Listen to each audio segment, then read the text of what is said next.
Yo, Mike Angelino podcast. I have my guests. Introduce yourself. So this is Edgar and Alone OG. Yes, sir. Just Mike and I, we go back, way back, you know. So just another boxing fan, you know, trying to learn the game and stuff, and then just try to provide some feedback, you know, a little bit knowledge, you know. Oh man, let's just say he's a black belt when it comes to boxing. This guy's been following boxing.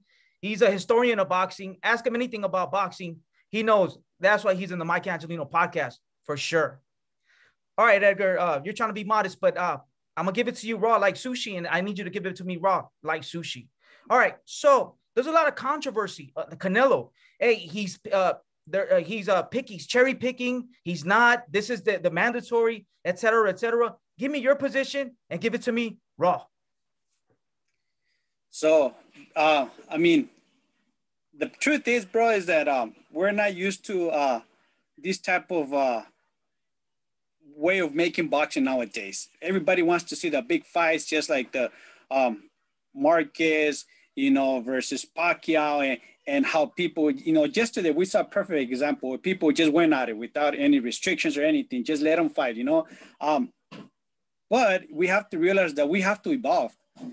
The game has evolved, and if you don't evolve, you know, like in this case, Canelo, yes, it's a business, but at the same time, you kind of have to have a goal in mind. And it's not that he's cherry picking. It's just reality is that he wants to be the first Mexican to be undisputed on the 168. You know, he wants all the belts, and that's what he's going for. He's going after the belts. It's not that he's cherry picking. You know, we could pick one fighter or another, like Charlo. How many times has he's avoided, you know, fighters or Munguia? You know, name it. Like everybody has avoided fighters in the past, but it's not that they avoided. It's just that it's part of what it's part of the goal. You know, they're focused on a specific goal and they want to get there. You know, and a lot of it has to do with money. I agree, but I don't call it cherry picking. You know. Okay. And this is the thing that we have a kid named Benavidez. He's up and coming. I don't know if you saw the fight last night. Did you get to see him? What do you see? The ins, the outs, the left, the rights. This guy, I say I haven't been this excited for a prospect since Canelo, but I seen him last night and I seen some hoes. So give me how you, through your lens, how you saw him last night. Benavidez, bro, I've been following Benavidez for a while, and I mean his brother, and I think Benavidez has a lot of potential. Very skillful guy, a lot of skills, and he wants to fight. There's no doubt about it. He wants to be out there. He knows he has the skills. Unfortunately, at this point, I don't think he's ready for Canelo. I mean, he has very good combinations, like you saw yesterday. He's ready to fight, and he'll exchange. Oh yeah. You know, he has that heart. He has that Mexican heart where he's gonna fight you. You know, like, hey, you want to fight? He's gonna step and fight. But like he has no head movement. You know, he gets hit a lot. His footwork's still a little bit clumsy. He has no lateral movement. So fighting a Canelo, I don't think he's ready, just because Canelo likes to counterattack. He goes to the body a lot, and Canelo is very efficient with his punches.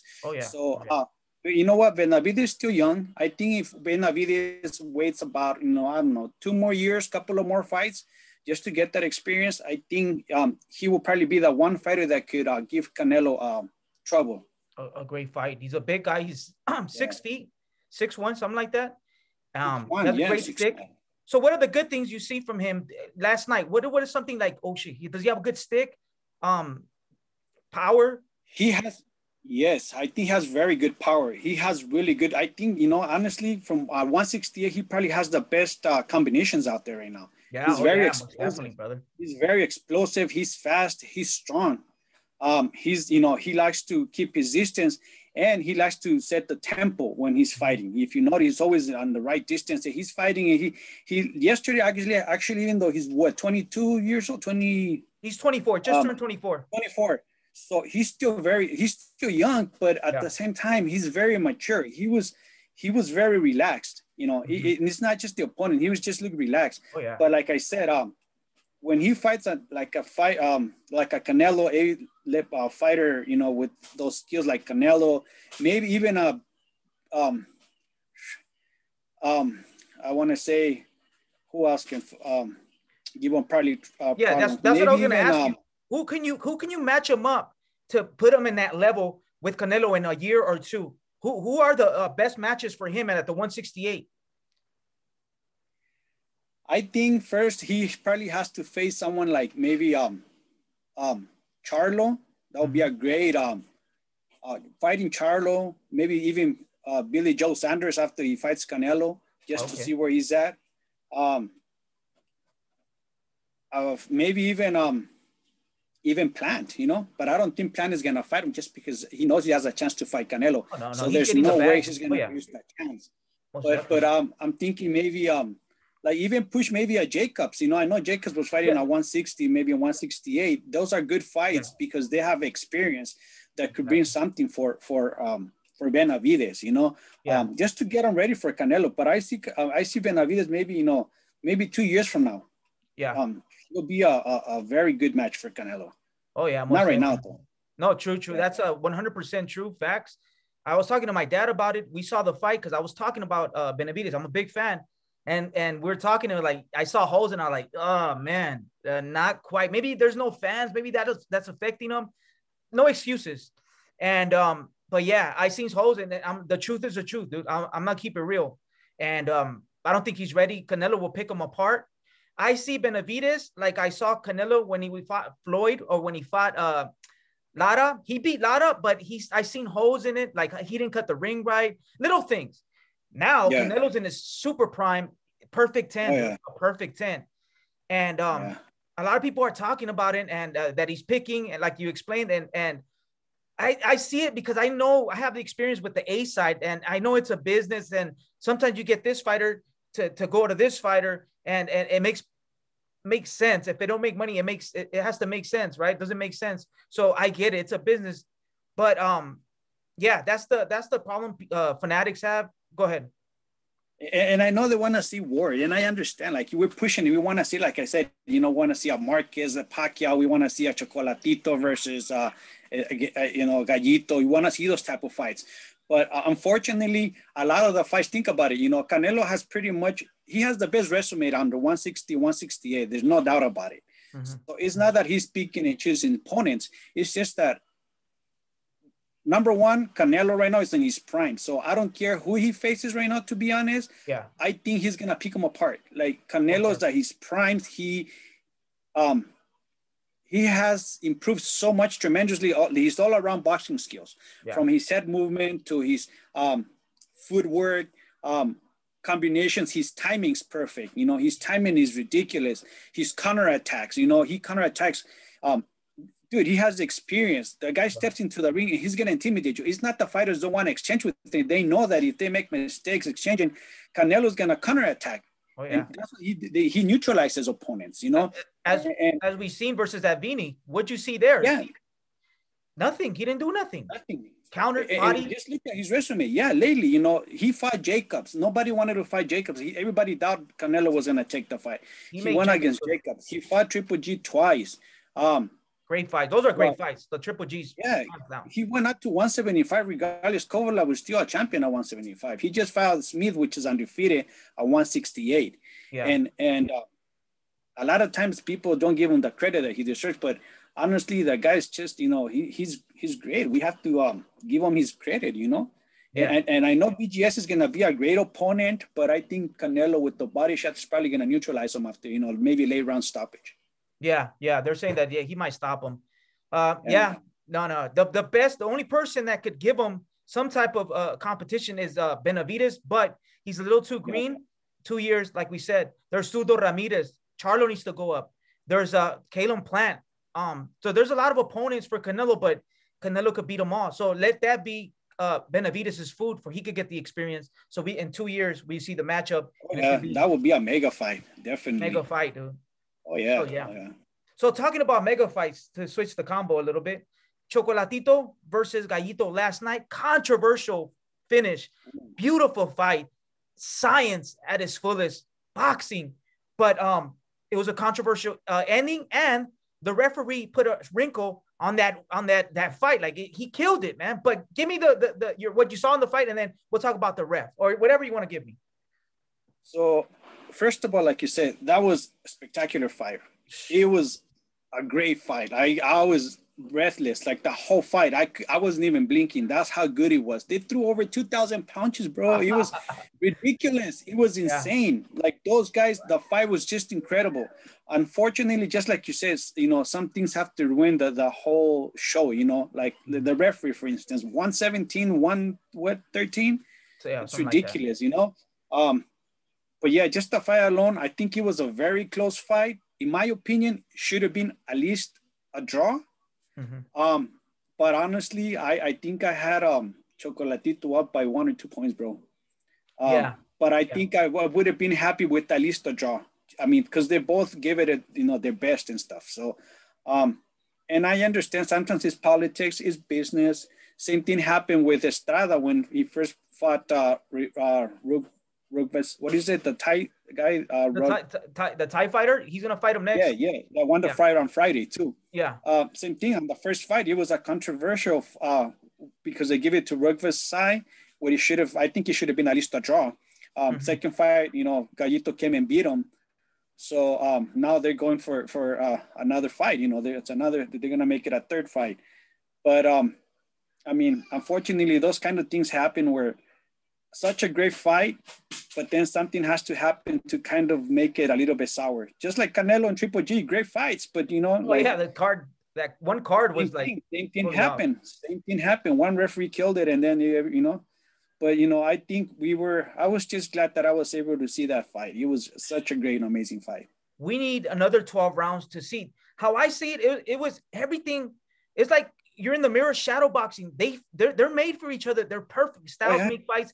Dude, the only thing that I seen, let me tell you the thing I saw about Gallito and the thing about Chocolatito. Gallito, at the end, he was closing the rounds. In other words, he was stealing the rounds. That's how you leave an impression. I seen in some of the rounds. I'm not saying all of them, but like it was close, and then Gallito used to close it. But the thing is that Chocolatito was in perfect position to hit the power punches. I seen him rock him with more power punches than Gallito, but Gallito was throwing 3-4 punches combinations while Chocolatito was throwing 1-2, but with power. I don't know. That's what I saw. What do you think? What'd you see? I think Gallito started with a very good plan. I think he actually came with the plan in mind. If you notice the first round where he was just boxing and moving around and you know, so Chocolatito wasn't, you know, he was just studying him, I guess. But then after the second, third round, Gallito lost it. I think he was lost. He was just, you know, the one that dictated the tempo was Chocolatito. He was you know, he wanted to fight the inside, and unfortunately, Gallito stopped doing what he was doing. I think he was more of his heart just, you know, okay, let's do it. And they started fighting. So for a while, Gallito kind of looked lost. He was fighting Chocolatito's fight. Yeah. Where Chocolatito was always on distance. He was doing his fight through the inside. Oh, yeah. Like you said, with power. Perfect. Yes. Perfect. So, and then what I noticed about Gallito, he didn't go to the body that much, bro. He very few shots on the body. I think he had to, you know, hit the body a little bit more. I seen him throw more punches in the body. I don't know why he didn't, you know, hit body earlier.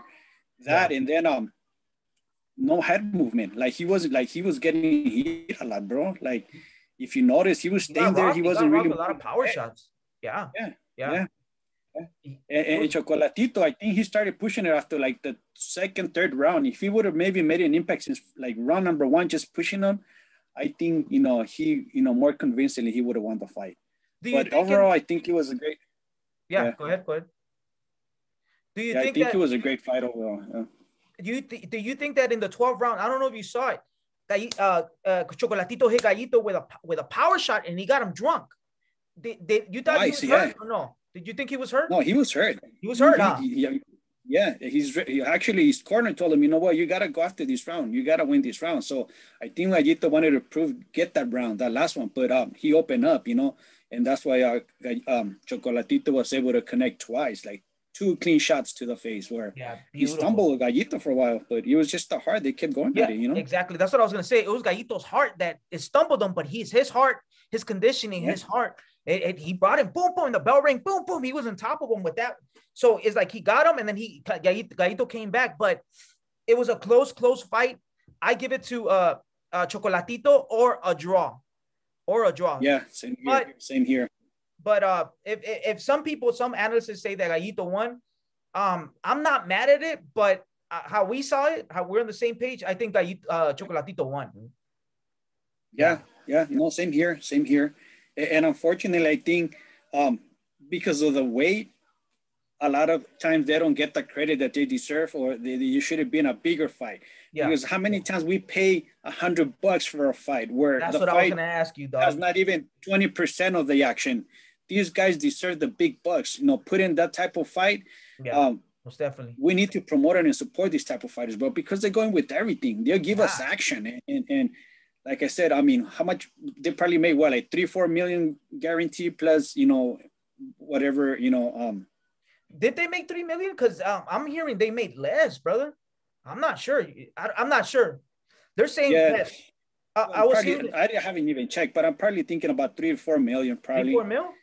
Because I heard, I don't know if Finito Lopez fought not Hondureño, Nicaragüense, and that was a controversial draw he got. Remember a long time ago when Finito Lopez? Yeah.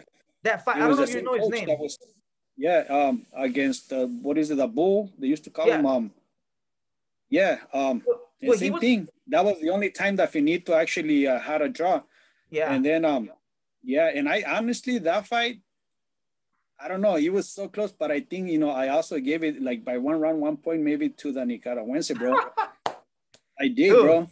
That's how these little fights are, man. You don't know, and most of the time they're gonna give it to the powerhouse, the guy that the younger, and he was talking about it. He said that next fight, both of them should get at least 4 mil. So I don't know, like you said, these little guys put everything in it, dude. It's just like nonstop action. They gave us everything, and just because they're little guys, they're not getting the respect, the money. It's just not. It's not fair, man. It's not fair, man. No, I mean, just think about it. How many people know of Finito Lopez, who retired undefeated, like 52 and 1 draw? You know, exactly. He defended the 2 titles, the 117 and the 122. One of them 21 times and one of them 17 times. That's a record, bro. He's in Japan. He's considered kind of like a god. This guy was amazing. You know, I think that's the best technician I've ever seen in my life. Honestly, in terms of technique, this guy was probably the best technician I've ever seen. But then again, a lot of people don't even know about Finito. You know, we talk about people that are undefeated. This guy was undefeated, and he proved himself through beating everybody practically. You know, you know, he's a legend, but nobody really talks about him. You know. Exactly. Yeah. And it's because of the weight, and it's unfortunate. You know. Yeah. Most def, dude. These little guys deserve more respect. Talking about little guys that went up in weight and was winning titles. Now he's a 147 pounder. And I want to know what you think. Mikey Garcia, he went up in weight, knocking people out. Is he a real 147 pounder? I don't think he's a real 147. Wait. I know he's your boy, dude. You guys kick it. And I seen videos when you tell him things and you kept it real. I'm like, hey, is Mikey going to sock him? So let me know what your boy, let me know about your boy. Is he a 147 pounder? He's chasing the bag. He's one of the best, dude. I love Mikey. Unfortunately, bro, honestly, when he was a 142, nobody really wanted to face Mikey. And for 3 years, first of all, he was having some issues with his former promoter and stuff. Yeah, Bob. So that's why he kind of stayed away from fighting. Mm-hmm. Then he made his way back. And he was out there trying to make the fights happen. Yeah. Nobody wanted to fight him, honestly. He went after Lomachenko. They offered the contract. Nope, no response. He was just everywhere. Mm-hmm. Yeah, I remember that. And nobody really wanted to fight him. So he's like, you know, what do I do? You know, I'm gonna have to move out to fight Spence at 147, even though he's not at 147. Yeah. You know, now he's not that active, so it's kind of giving him trouble to kind of bring down to 142, where that's where he's supposed to be fighting at 142. Yeah. But you know, he just wants to fight. You know. No. Mikey's down. He'll box anybody. And the mistake he made, he went up in weight. He didn't get a filled out fight at 47. You know, you get a fill out fight. Canelo fought Chavez to get ready for Triple G. They met at a catch weight, but it was still a fill out fight, right? Yeah, yeah. And Mikey went up in 47 just like that. And he fought Spence. Hey, Spence beat him, but Spence didn't knock him out, dude. That's respect right there. You know what I mean? Spence is a big guy for a 147. He's supposed to be a 154, bro. Okay. Spence, I've seen Spence won it. I don't know how he's a 147, dude. Spence is big. Okay. And he's fast, and he fought Spence right on his prime, right before the accident. So I think everybody knew that he was not probably gonna beat him. He was gonna try his best, but it was very hard. Like, all the odds were against him, Yeah. But now even Pacquiao right now, this fight is not gonna be easy, bro. Pacquiao's old. He lost a lot of speed and whatever, but he's still dangerous, and he's still very he's active. He has a lot of experience. So any little mistake, Pacquiao's gonna capitalize on that. Mm-hmm. So, Pacquiao. That fight was with who? With what's it? Keith Thurman, right? That was his last fight. Oh, Pacquiao? Yeah. Yeah. So, and he dropped Keith Thurman. He made him look like a B fighter. Oh, yeah. And Keith Thurman was a champ. I don't know if he was a champion. He was, right? Something like that. But he's elite. Yeah. And he made him look dumb. He dropped him. So Pacquiao's still powerful. He's still. I see speed, not like Pacquiao, but dude, Pacquiao's ready. He's and he stays in shape. And the thing about Mikey is, I'm seeing videos, and he got a little chubby, dude. I'm like, oof. Yeah. You can't gain that much weight, dude. And then you're just in training camp to lose weight. Are you ready? You got to stay ready not to you know what I mean? So I don't know. That's what he needs. He wants to stay active again, but it's going to take him, it's going to take time. But, it's a good start again against Pacquiao. Hopefully, he'll get in shape and stuff, and then, bring it down to 142 where I think he should be fighting at. Yeah, he goes to 140. Great technician, but I don't think his power is ready for the 147. Yeah. Honestly. Yeah. Okay, so who would win if it's Mikey versus Pacquiao? They're saying the fight's like 90% done. Knockout. How would Mikey beat him, and how would Pacquiao beat him? Give me your perspective. Yeah, I mean, it's gonna be an interesting fight because it's two different styles. Mikey likes to stay. He's very technical, but he likes to interact. He likes to exchange. Mm-hmm. Where Pacquiao is more like, he's gonna hit you, step away, hit combinations, move around, cut the corners and stuff. Mm-hmm. I think Mike's best chance is, cut his corners, get him, against the ropes, and then release all the combinations and stuff, move around. Pacquiao is probably gonna do the same thing. His game is gonna be, in and out, hit, move around, he's never changed his style. He's gonna stick to it. So, but I think it's gonna, whoever comes with a better plan, and a lot of has to do with how prepared physically Mike is gonna come back. Mm-hmm. Mentally he's ready, but he's been very inactive for the last couple of years, so that's gonna play a big role. Where Pacquiao is he's older yet, but he's been more active. So yeah.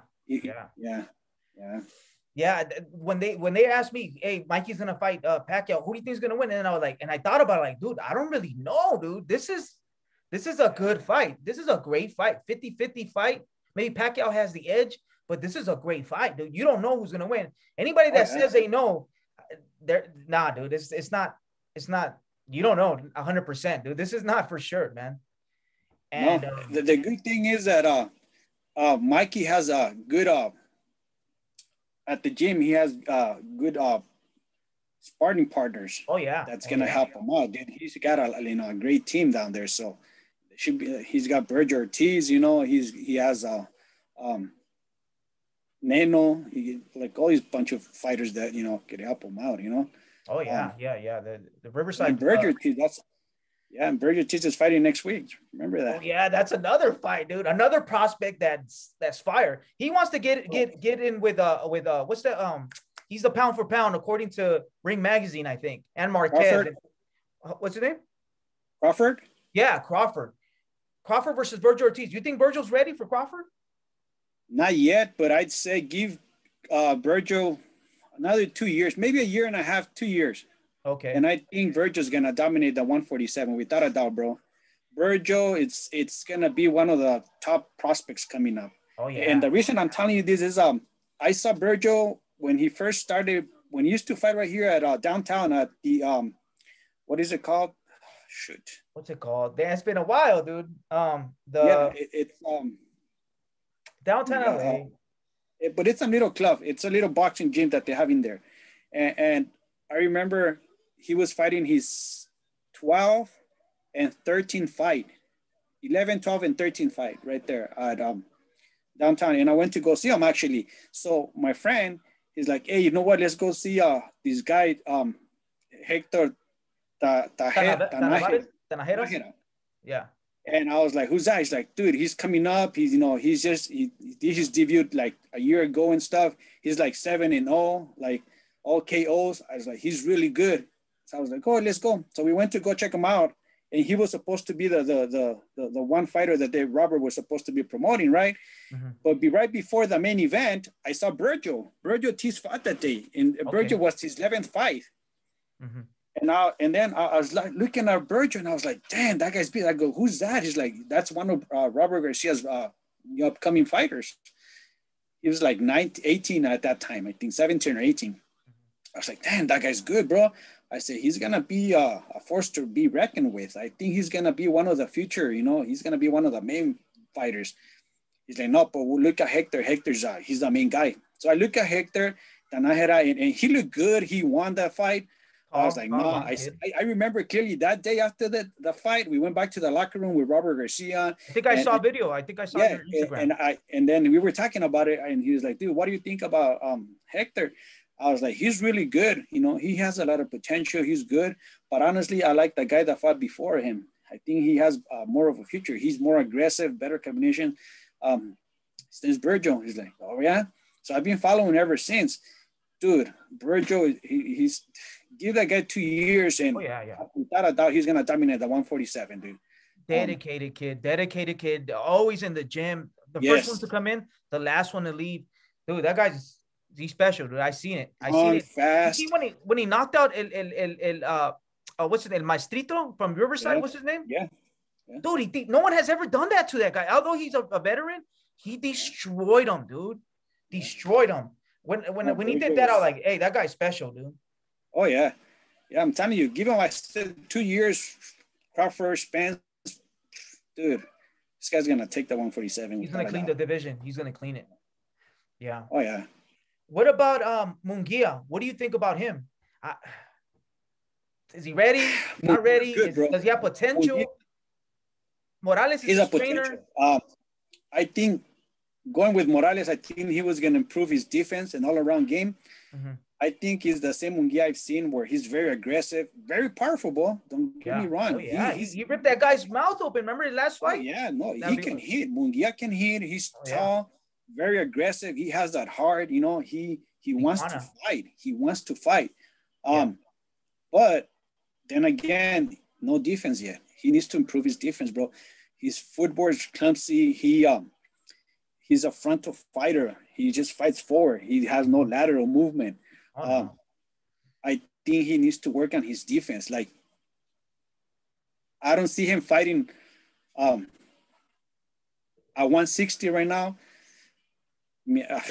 Honestly, I know he wanted to fight Triple G, but I don't think that's a fight to take just yet. I think he needs a little bit more experience.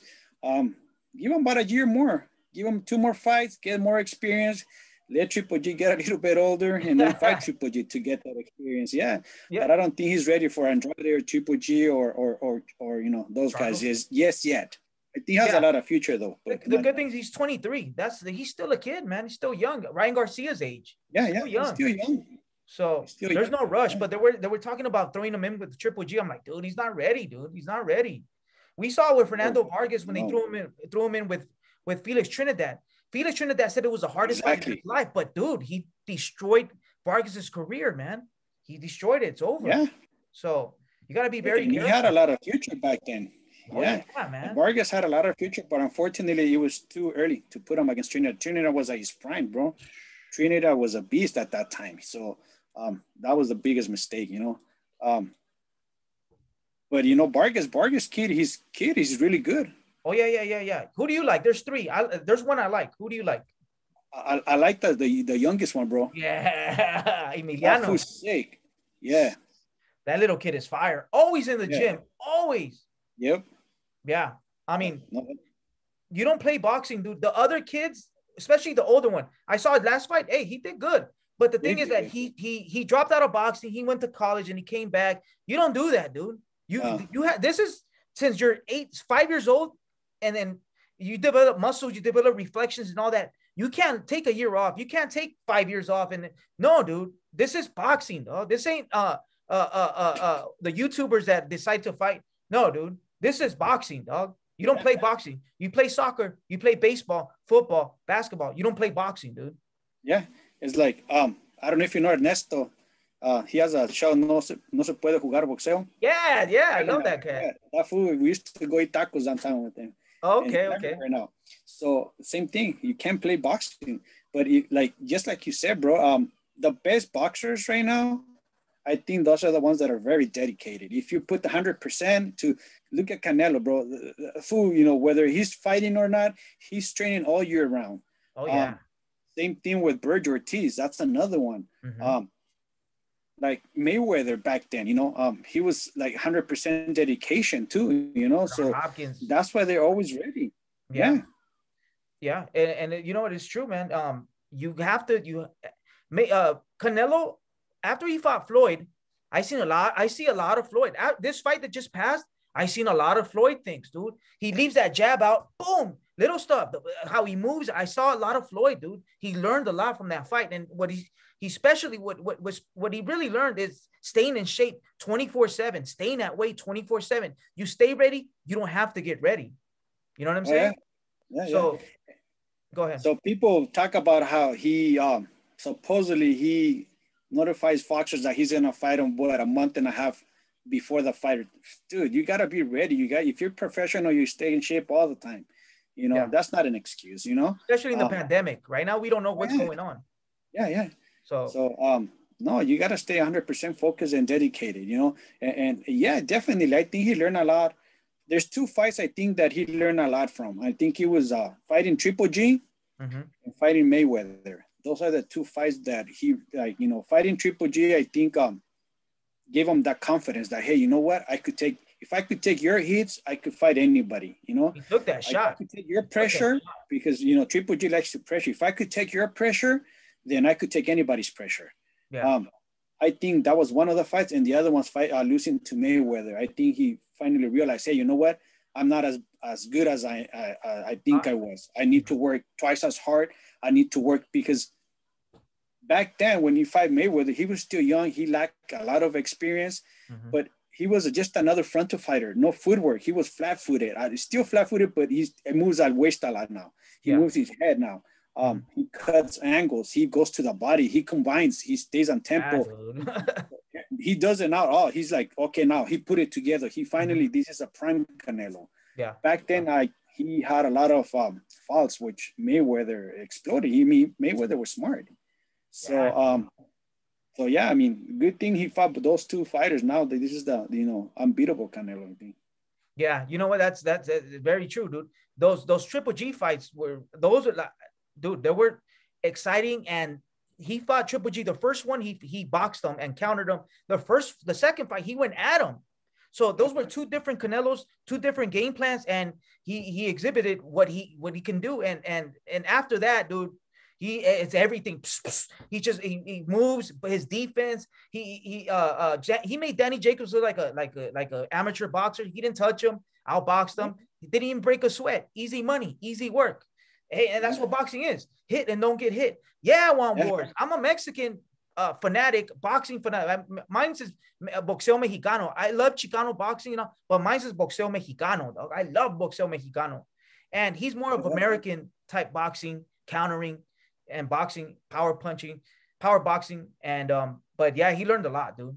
He learned a lot. Yeah, no, he evolved, he has evolved. Now I think and the good thing about Canelo is that I don't think he fights the same way, because if you notice that every fighter, when you talk about a specific fighter, you kind of have already a mentality that a certain style of fighting. Like you fight, Triple G, he's going to go forward all the time with his jab and then release the power, get you close. So if you think about fighter, you always kind of have a style that they identify themselves with. But if you look at Canelo, every single fight after Triple G, it's been different. Sometimes he'll box, sometimes he moves, you know, sometimes he likes to fight inside, sometimes, you know, so it's different. So that tells you that he does his homework. He'll study you and he comes with a different plan all the time. Yeah, dude. So he's older than these guys. They're a little younger than him, and he's in his prime mentally, physically. He's inclined, dude. He's just I seen how he neutralizes jabs.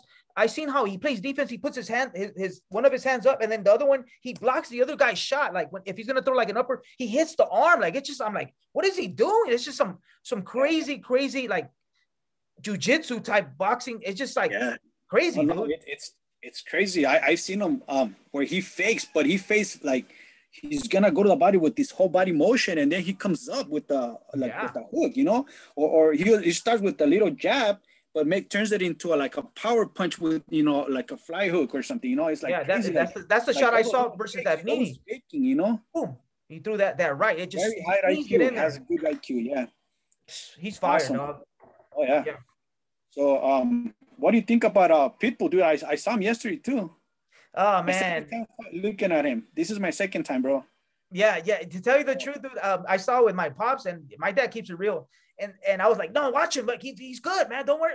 He didn't do that well, dude. The Argentinian dude was boxing and moving. He didn't make him good. Yeah. He didn't let him do his fight, dude. The Pitbull style. What do you think? Yeah. That Argentinian. Honestly, like I said, I've only seen him once against Diego. The last fight when he fought back in, what was it, October, November?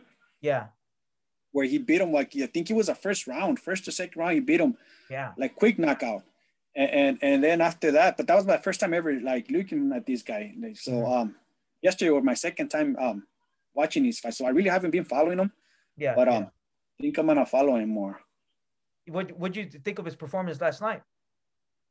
He did good. He did good, but you know, I don't think he was able to establish his fight. What he wanted to do. It looked like he wanted to fight from inside, but you know, that guy was moving around, so it didn't really, you know, make him fight his fight, you know. So but he's gonna learn. He's young, right? He's young, so yeah, he's still young. Yeah, I think with time he's gonna be able to you know, learn. Yeah, but dude, he looks strong. Like beautiful combinations, power. You could tell he has power. Yeah. No. He hit that guy with some shots. That guy took the shots. He took the shots, yeah. Okay, and before we end this podcast, I'm getting great feedback. Give me your top five fighters, pound for pound, top fighters. Right now? Mm-hmm, right now. Without a doubt, I put Canelo number one, bro. Oh, I'm gonna have to call Morales, because he said that it's Crawford. Or no. And the reason Crawford's really good. I have Crawford as number two, honestly. I have Crawford as number two. Okay. But I think Canelo's number one, and just because of the opponents that Canelo has on his resume. Yeah, Crawford very skilled. He hasn't been tested, you know. Like who has he fought lately, you know? Yeah, yeah. Like and a lot of it, I know it's not all his fault, but still, you need to prove yourself against A-level fighters. When he fights as Spence or Sean Porter or all those guys, then I'll put you maybe number one. But for now, I'll keep them as two. Mm-hmm. So I'll have Canelo one, Crawford number two. Teofimo, I like that kid, dude. Teofimo Lopez, I'll probably give him number three. I still got Gervonta Davis, dude. Like, he's good. Yeah, Gervonta's good. I just didn't like that little trick they did against Leo. They moved him up. He's like they moved him 2 divisions. That wasn't fair, dude. I don't like that. That's why they have weight classes for a reason, but it's for money. It's a name. What do you think? Yeah. Virgil Ortiz could be up there right now. Who else? Loma still. I know he lost, but I think Loma, you know, should be somewhere up there, you know. Yeah. Loma, just because he didn't beat this guy, I think he had a bad game plan, dude. He didn't throw nothing in the first 6 rounds. Like, I don't know. That was weird. Yeah. And honestly, I don't think Lopez is going to give him a rematch anytime soon. Oh, no. Because he knows Loma's going to be ready. If he's smart, he's going to stay away from Loma for now. Talking about Lopez, I don't know if you heard. There's a guy named Rayo Valenzuela. Benavidez' dad has him. Did you hear that behind-the-scenes story that happened? You didn't hear what happened with No. All right, so real quick. So Teofimo Lopez and his dad, they called Benavidez' dad because he's his trainer, right? And he has other fighters. He has a fighter named Rayo. He was a amateur at the time, like 2 years ago. And they went to go spar, and he wanted to spar Jose Benavidez, the brother, right? And then the Benavidez senior told him, dude, he's a little too big for what's his name, for Teofimo Lopez. So they did, and Jose was like, he was imposing his weight, and then okay, let me give you this kid. He's an amateur, but he's good. He's about the same weight. Rayo Valenzuela, huh? Is that the kid that dropped him? Yeah, he dropped them in the first round. Then they went back 3 weeks later, and he dropped them in the 4th round, dude. Yeah. You see Rayo fight? That story, yeah. Yeah, he's good, dude. That kid's good. Yeah. So that's what happened, man. Yeah, no. I mean, there's a lot of good fighters coming up. I think Ryan Garcia could be another prospect. He's a good prospect, But I think he needs to develop. I mean, he's still young. Yeah, trying to fight Pacquiao. No, dude, not ready, brother. No. Hell no. You face Pacquiao right now, and that's a big mistake. Hey, he's not ready for Pacquiao. And I'm gonna send this to Robert Garcia, but who's your favorite trainer? Reynoso, Robert Garcia? who's your trainer, dude? Because I used to say Grandpa was GOAT, but there's a guy that is creeping up, dude, and he's becoming or is the best trainer in the game, dude. Reynoso, dog. What do you think? Yeah, no, I think Reynoso is probably the best the best coach right now. Robert, you're number 2, bro. Robert's right up there, but there's a guy that we can't lie, dude. You know what? Dude, Reynoso, I know with Canelo because he was just focused on Canelo 100%. But now what he did with Valdez, bro, beating Belcher that way, the perfect plan. Oh, my God. I was like, you know what? You got to give it to Reynoso, bro. All the ads were against Valdez. I picked the Alacran, dude. We all did. And I also thought that he was going to, But, dude, he executed the perfect plan. Valdez looked sharp like never before. He was moving, boxing in and out. Like a baby Canelo, dog. Dude, I was like, you know what? Reynoso, he's a mastermind, dude. That guy's something else. So, and he has another champion too. I can't remember his name. Some little guy. He ¿cómo se llama? He's the DF at the capital of Mexico. ¿Cómo? Yeah, the kid is freaking good. Martinez. I know his last name. Yeah, Martinez. He was gonna fight, but he broke his hand, and then he didn't say nothing. And then during the weigh-in, or even the hours before the fight, something like that, they discovered that his hand was broken, dude. Yeah. So, but he's fire. What he did to Ryan Garcia, I don't like Ryan, dude. I do, because this is what I like about fighters. When fighters face adversity, they get dropped. They get back up, just like Marquez, just like Trinidad, like De La Hoya when they got dropped. And they beat the other guy. Better yet, they knocked the other guy out. I get respect. Son of God did that versus the Russian. So that's my favorite. And Ryan Garcia did that, dude. But Ryan Garcia's good because of Reynoso. Yeah. And Garcia, he never had power. He was all about speed.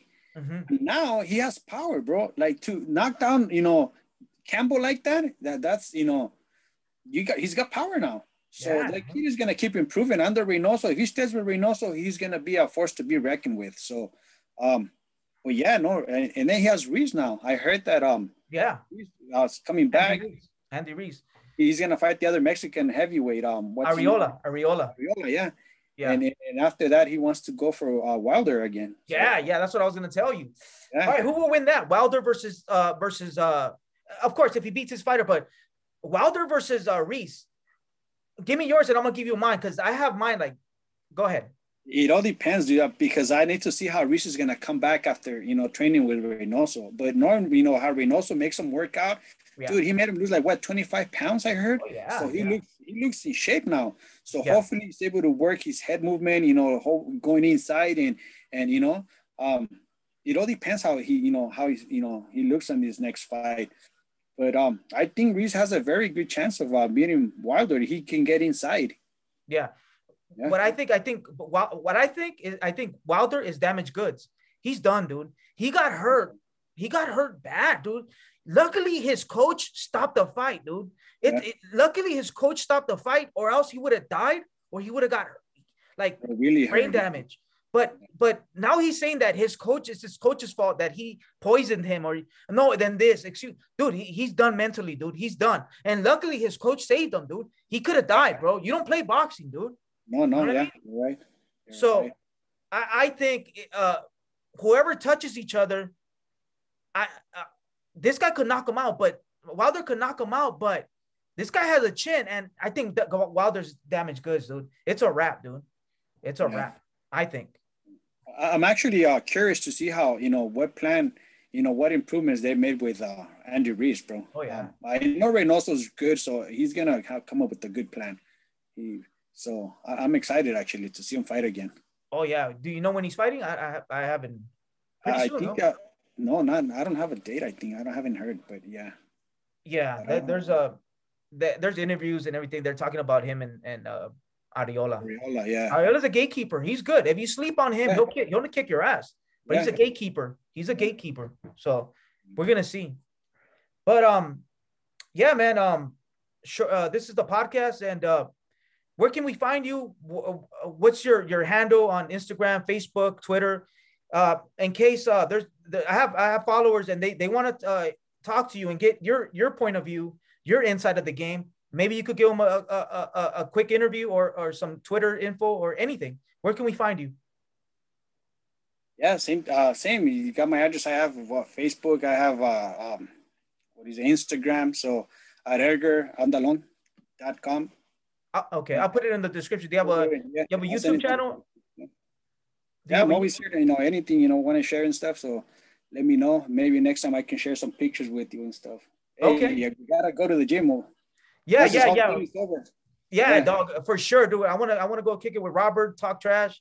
Hope they don't kick my ass like they did to. What's my boy's name? El que toca el saxophone. They kicked his ass, man. What's his name? I forgot his name. The Malandrino fool. Yeah. Yeah, that was. Mikey hit him for reals, though. I thought they were messing around. He hit him with body shot in the head, dude.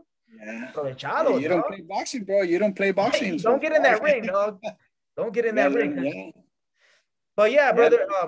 Anything else you want before I close it? Anything else you want to say about the game? What do you? No. I mean, dude, this is an awesome show. I think this is great for boxing, dude. I think we need more pot shows like and people that talk about real boxing inside what's going on and share insight, from different perspectives and points of view. So hopefully, this goes big, bro. You gotta keep doing it the right way, and yeah. I got you, dog. And my boy, Ernesto, he started the same way. He had the idea. I remember when he told me he was gonna do that, bro. Look, he's fucking. He blew up. Okay. Oh yeah. And this is in a period of 2 years, bro. 2 years ago, I met with him. We went to Got Tacos right there in downtown. He was talking about that. He had that in mind. He was like, dude, he used to work for a TV show. They kicked him out. So yeah, I heard that. But anyway, he's like, you know what? I have this new plan in mind. I want to start my own pot show. We talk about sports and interview people and just get my weight. And now he's, dude. Yeah, dude, this guy's everywhere. He's good, dude. Hey, man, I'll check. Thank you for the feedback, and thank you most definitely for your time, dog. And for sure, I'm gonna be hitting you up. Big fights, post-fight interviews, or pre-fights interviews before the fights. What do you see in the weigh-in? Is he too dry? What you see in the training camp? I need your insight, brother. And if you could hook me up with the knowledge you have, and we'll go back and forth, man. I appreciate it, Mikey. See you, bro. Okay. Great. Thank you. Take care, bro. You too, brother. I'll catch you, man. I'll hit you up, brother. Thank you.